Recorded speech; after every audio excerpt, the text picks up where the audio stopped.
Rolling into Raguna, the vibe is immediately off.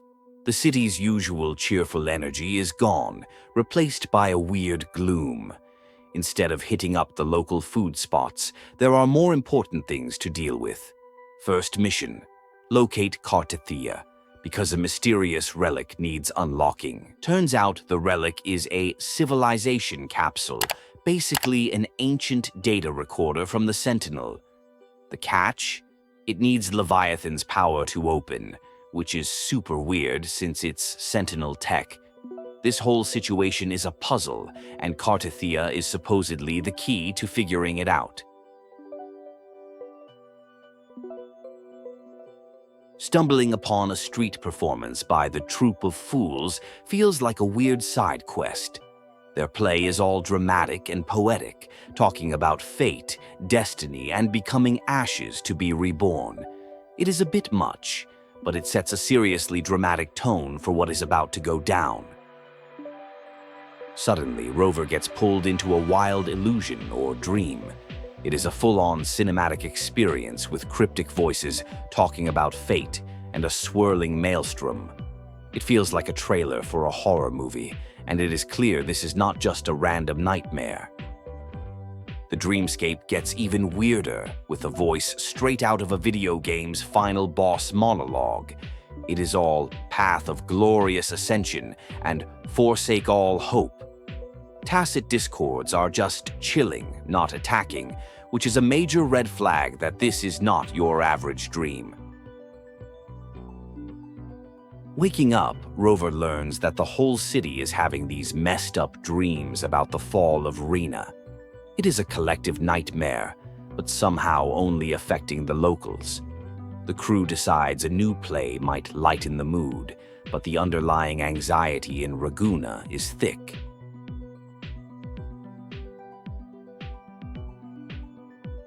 The whispers in the dream about a Harbinger are a huge clue. The only known Harbinger is Pheno, who should be busy elsewhere. This points to a new, mysterious threat, and the vision of Cartithia's murder in the dream suddenly feels like a terrifying premonition.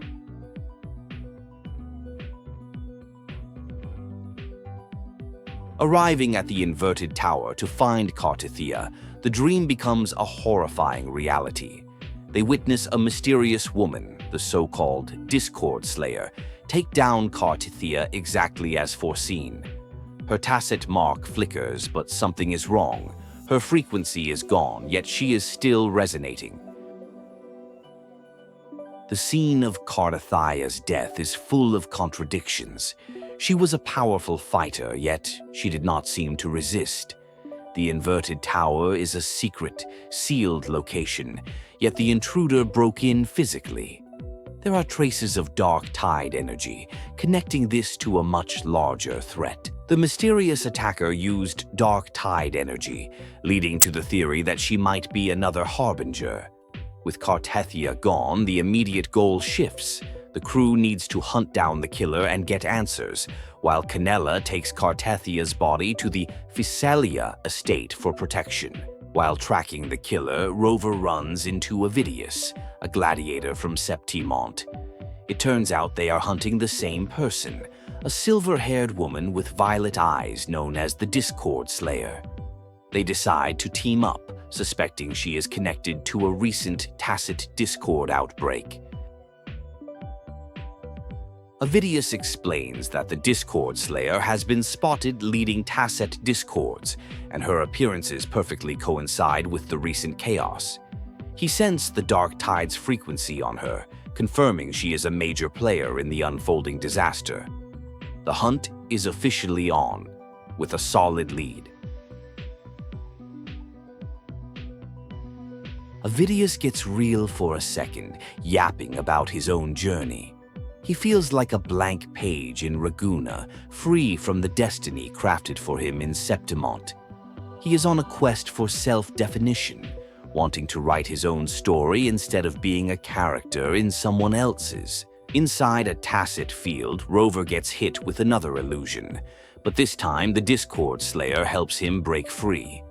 She points him to the core of the illusion, a cocoon, telling him to destroy it to end the nightmare.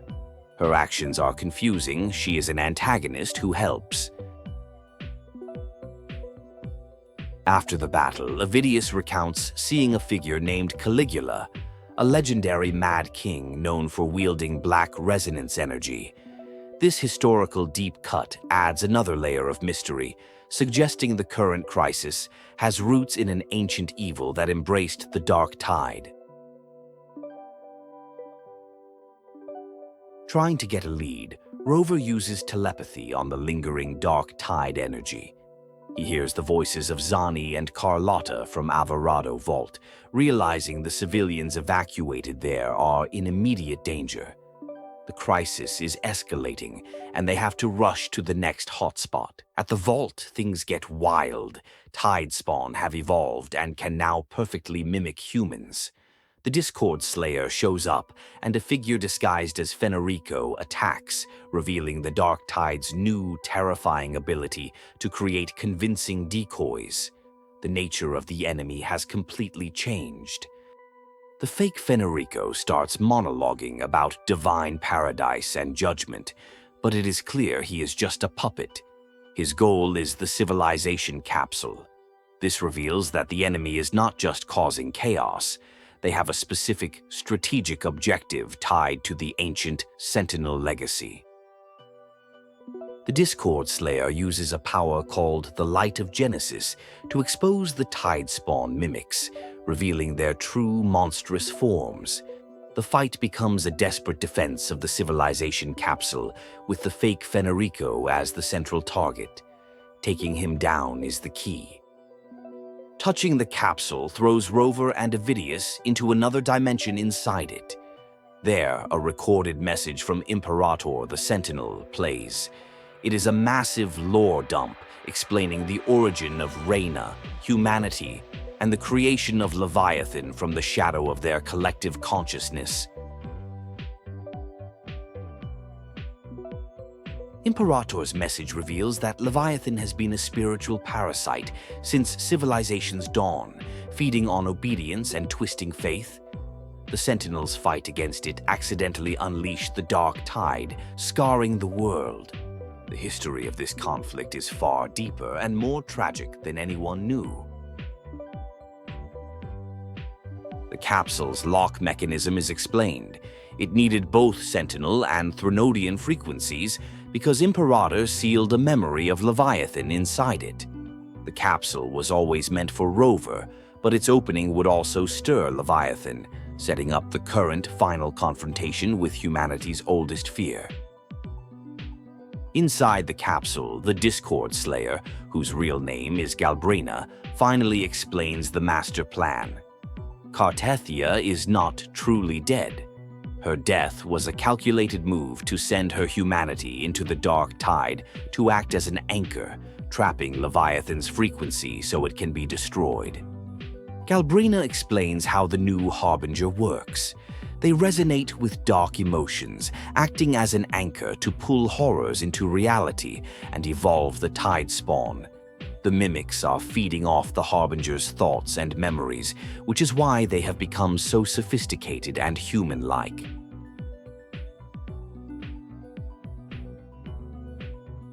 As the capsule dimension collapses, Galbraena reveals she can navigate the dark tide. She followed Rover's frequency to get inside. With Ovidius missing after being swept into a frequency vortex, the mission is now to find him and figure out his role before the next disaster hits. Using her powers, Galbraena taps into Ovidius's sight and sees him heading for Thassalos Fells. Contact with Canella is lost, and dark clouds are gathering there. It is clear that this is the next major hotspot, and Ovidius is at the center of the storm.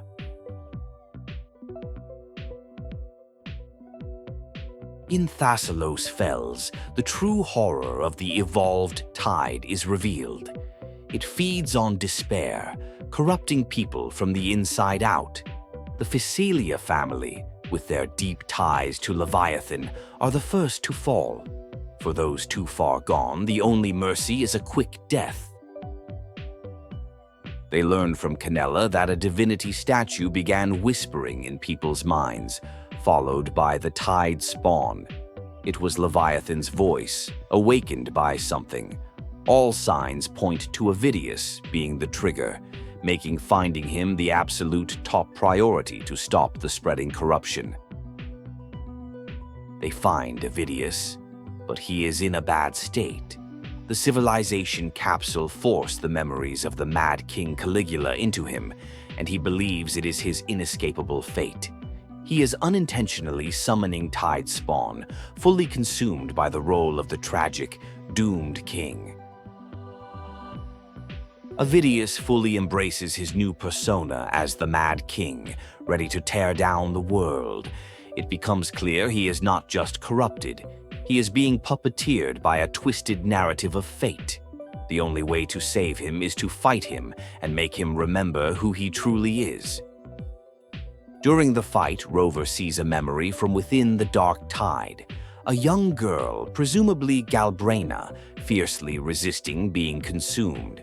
Ovidius, seeing this and realizing he still has a choice, decides to absorb all the tide's power into himself and asks the others to kill him. The ultimate villain, the quill-bearer Cristoforo, makes his grand entrance. He reveals that Ovidius was a complete fabrication, a being born of lies that he created. Ovidius was just a pawn in his twisted play, designed to cause pain and tragedy, to force humanity to transcend. The crew pieces it together. Ovidius was not the real Harbinger. He was a scapegoat. Since he was born of the dark tide, Imperator's light could not reveal him as a mimic. His genuine desire to be a hero was twisted by Cristoforo to serve a cruel, ironic purpose. Rover gets pulled into another illusion, this one preying on his fear of losing his friends. He sees them all calling out to him from a mysterious gate. Galbraena pulls him out, explaining that his own tacit mark is creating a portal, feeding on his fear to spread malice.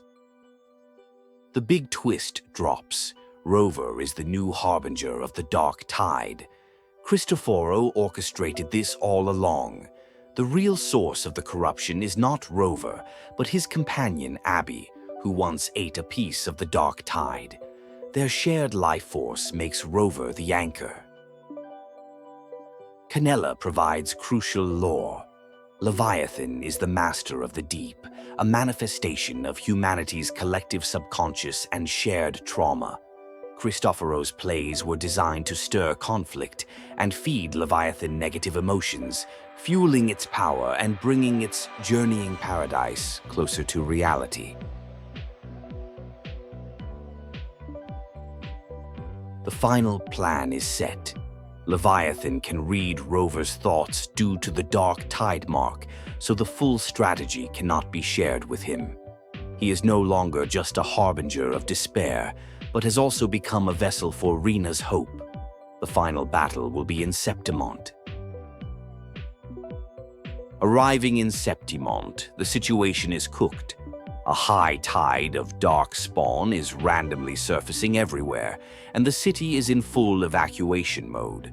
The priestesses can no longer see the future. Their visions are blank, except for one final prophecy. The dark tide will engulf all of Septimont. News arrives that the dark tide has reached the Three Heroes' Crest, a sacred place it has never touched before. This is a massive deal because it means nowhere is safe. The fight for Septimont's survival has reached its most critical and desperate stage. At the crest, Augusta explains the situation is unprecedented. The eruption defies all known patterns. This is not a normal high tide. It is an all-out invasion orchestrated by Leviathan. The first wave has been repelled, but the real fight is just beginning. During the battle, the Tidespawns start using strategy, targeting weak spots in the formation. It becomes terrifyingly clear that Leviathan is personally directing them, playing a game of cosmic chess and testing the defenders' resolve by forcing them to choose between objectives and sacrificing soldiers. Galbraena reveals her insane plan. Dive headfirst into the dark tide to enter the journeying paradise, Leviathan's sanctuary. She will act as a distraction while the others seal the breach, trapping the Tidespawn. It is a high-risk, all-or-nothing gambit to take the fight directly to the source. With Galbraena inside the dark tide, the crew gets a call from the Black Shores. They have analyzed the situation and believe Leviathan can be defeated. The plan involves splitting the Threnodian's gem from its main body and using Abby as a temporary host to seal it for good. Fenerico appears, entrusting them with a relic infused with Imperator's pure, original power. It can only shield one person for the journey into the dark tide. While everyone volunteers, Rover insists on being the one, as his connection to the Sentinel's power gives him the best chance of survival. In a private moment, a messenger from Jinzhou reveals the truth. Fenerico did not just give them the relic, he sacrificed his life to drive back the dark tide and paid the price for his crimes. He passed the lantern to the messenger, knowing it was meant for Rover. The plan to have Rover go in first was a lie to hide the truth. He is already being corrupted by the dark tide, and suppressing his resonance ability is the only thing preventing more Tidespawn from surfacing. He is prepared to walk into death alone to protect everyone else. Rover enters the dark tide, a chaotic and creepy dimension. To find Galbraena, he needs to anchor to her memories and connections. This is easier said than done since she is incredibly elusive and does not share much, making it hard to find a stable trace of her in the chaos. Cristoforo appears as a guide explaining the twisted nature of the dark tide. It is a world of hope and despair, paradise and hell, constantly shifting.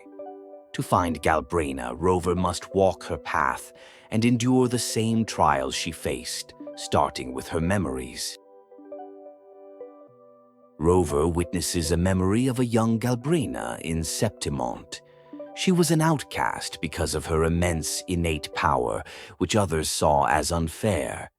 Even her sincerity was viewed as mockery, a cruel twist of fate for someone who did not ask for their gifts. He sees the moment Galbraena was swallowed by the dark tide 16 years ago.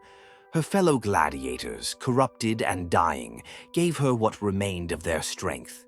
Their final wish was for her to live on and prove that fate could be defied, entrusting all their hopes to her.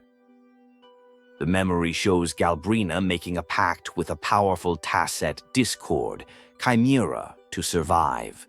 She chose to wield the Dark Tide's power against itself, devouring its creations to gain strength. This was the birth of the Discord Slayer, a hunter forged in the heart of the Abyss. Cristoforo reveals the rest of her story. To spare the world, she fled, but people feared her cursed flame. They named her Galbraena after a legendary fire demon. To survive and protect others, she embraced this terrifying persona, becoming a monster to fight monsters. The pact with Chimera came at a cost. If Galbraena fails to feed him fresh frequencies by hunting, he will devour her soul. She now carries 5 other powerful Tacet discords within her, including the original Galbraena, all part of her arsenal but also a constant threat to her humanity. Cartithia's voice reaches them through the chaos, confirming that the first part of her plan worked. Leviathan has not gained full control of the paradise. Cartithia and Galbraena had planned the assassination together, a desperate gamble to plant a seed of humanity inside the enemy's heart. Galbraena admits she is not a lone hero. Her role was to clear the path and fire the first shot, but the real fight belongs to everyone. She bet on the fact that people would not freeze in the face of despair, and that even a small chance was worth the risk. They arrive at a horrifying sight. A sea of souls consumed by the dark tide, singing praises to Leviathan. This is the fate awaiting everyone if the journeying paradise descends. Chimera reveals his own authority here, as these are his descendants in a way. The River of Souls, the Styx Lake, is where Leviathan forges its army. It melts down the souls devoured by the dark tide and reforges them into obedient followers. It is a crude imitation of the Sentinel's power, used to create an army of mindless, loyal worshippers. They encounter Charon, the ferryman of the dead, a character from Septimon's myths brought to life by Leviathan. Galbraena bluffs her way past him, using a terminal to claim they have divine permission to cross the river, allowing them to proceed toward the Anchor Stone.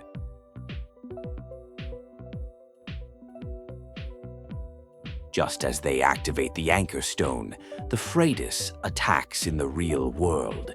Overseers Jue and Scar appear, revealing they knew the plan all along. This was a coordinated strike, proving Cristoforo is still pulling strings from the shadows, and the situation is more complicated than they thought. The ultimate plot twist, Charon, the ferryman, was a disguise. He reveals his true identity as Schwarzlock, the Grand Architect of the Freitas. He has been manipulating events from within the dark tide, barring their return path and trapping them. His goal is to stop them from ending Leviathan. As Rover pushes forward, he is bombarded by Leviathan's whispers and illusions of his friends' deaths. The psychological assault intensifies, targeting his deepest fears and weakening his resolve. Abby's frequency also weakens, showing the immense strain on their connection. Cristoforo traps Rover in a mental prison, a mindscape, trying to break him. He reveals that Rover was never Leviathan's first choice for Harbinger. It was supposed to be Augusta. He mocks Rover's attempts to be a savior, telling him his friends are lost and his quest is doomed. Cristoforo's true goal for this confrontation is revealed. He believes that the one meant to end Leviathan is not Rover, but Galbraena. His entire performance was a distraction to ensure his Grand Architect could confront Galbraena alone, as she is the true threat to their script.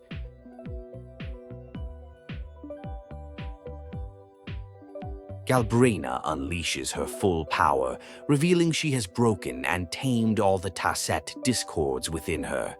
She is not just their vessel, she is their master. She mockingly tells Schwarzlock to prepare for a real fight, proving her will is stronger than any of her inner demons. Galbraena kicks open the gates of hell, literally, to pursue Schwarzlock. She realizes that Rover is in trouble and that his chance of being saved is slipping away.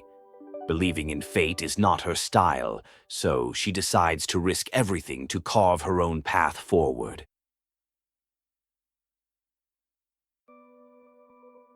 Cristoforo continues his psychological torment, showing Rover a desolate landscape with gravestones for all his lost friends. He claims this is Rover's inescapable truth. He has always been alone, and his destiny is to fail.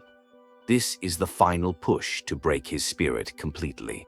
Galbraena breaks into Rover's mindscape. She tells him the gravestones are not symbols of loss, but signposts of hope left by those still fighting. She helps him realize that his connections are his strength, and that being afraid of losing people just means he is human. Anchored by his memories and the hope of his friends, Rover breaks free from the mindscape. At the same time, the other heroes, Augusta, Canella, and the rest, arrive. They used Rover as an anchor of hope to navigate the dark tide, proving their bond is stronger than any illusion.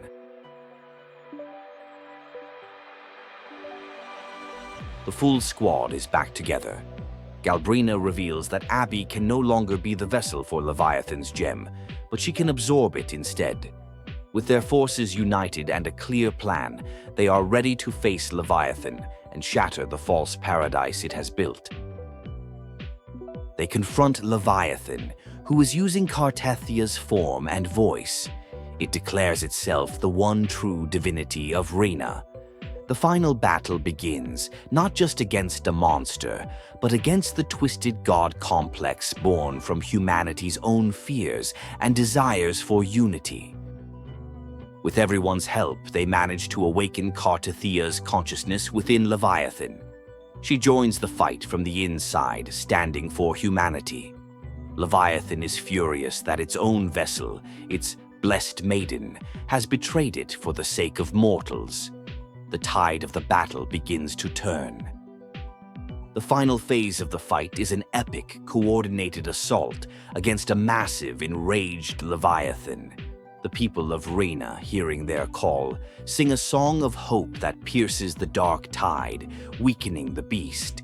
It is a battle of sheer will, with humanity's courage against a false god's despair. With Leviathan defeated, Primus Fenarico gets the end he wanted, fulfilling his tragic destiny. The Thronodian creatures are gone, and the dark tide recedes. The immediate crisis is over, but the masterminds Cristoforo and Scar have escaped, leaving a long road of rebuilding ahead. Cartithia, now fully herself again, explains that the Age of Divinity is over. The future of Raguna belongs to its people, who must decide their own path. She gives Rover a relic containing Raguna's past and an empty space for its future, symbolizing that their destiny is now unwritten.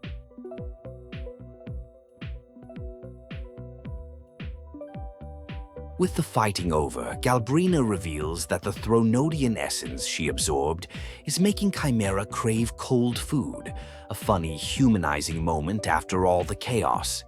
She and Rover share a massive gelato, a small, sweet victory in the calm after the storm.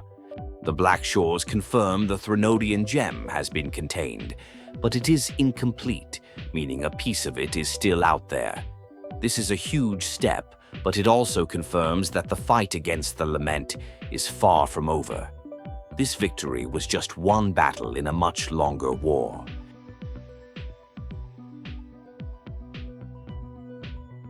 The heroes from Septimont and Raguna gather to say their goodbyes to Rover. It is an emotional farewell, filled with promises to meet again and recognition of the bonds forged in battle. They acknowledge him as a true hero whose legacy will be remembered forever.